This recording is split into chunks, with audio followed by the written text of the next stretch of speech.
Hello everyone and welcome back to your channel. Today we are diving into the world of .NET to explore two essential components for running background tasks, IHostService and BackgroundService. If you're working with .NET, you might have come across these terms and wondered what is the difference. Well, let's break it down, shall we? Suppose that we have a console application which is called host or a web application which is called a web host. We need to run a worker service alongside these applications to perform tasks. These tasks can be either long-running or short-running. The same applies to web application tasks. They can also be long-running or short-running.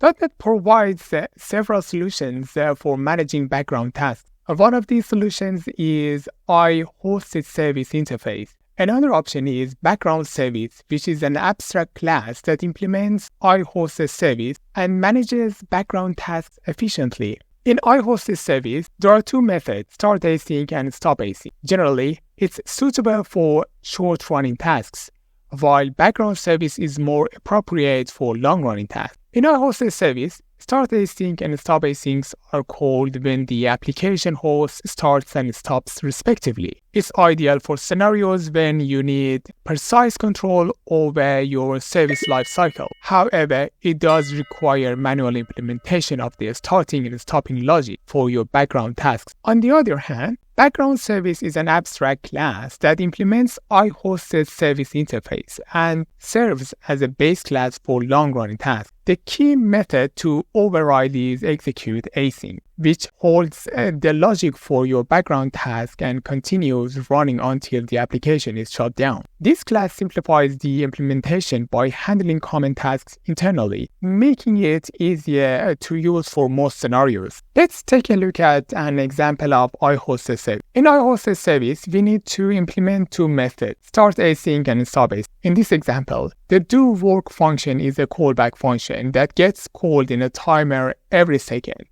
In the stop async and dispose methods, I'll write a message and release resources. Let's run the application. First, the worker service starts working, followed by the host application. The worker service then continues its job as a background worker. When I stop it, we can expect to see stopping message. But what would happen if I made it a long-running task? Let me run this bit of code in a while loop to make it a long-running task, and let's see what would happen this time. So as you can see, the worker service has started working, but it has blocked the hosted application, and it never allows our host application to run. To resolve this issue, Microsoft has introduced BackgroundService. If you look at its description, it says it's suitable for long-running applications. Let's run the application again.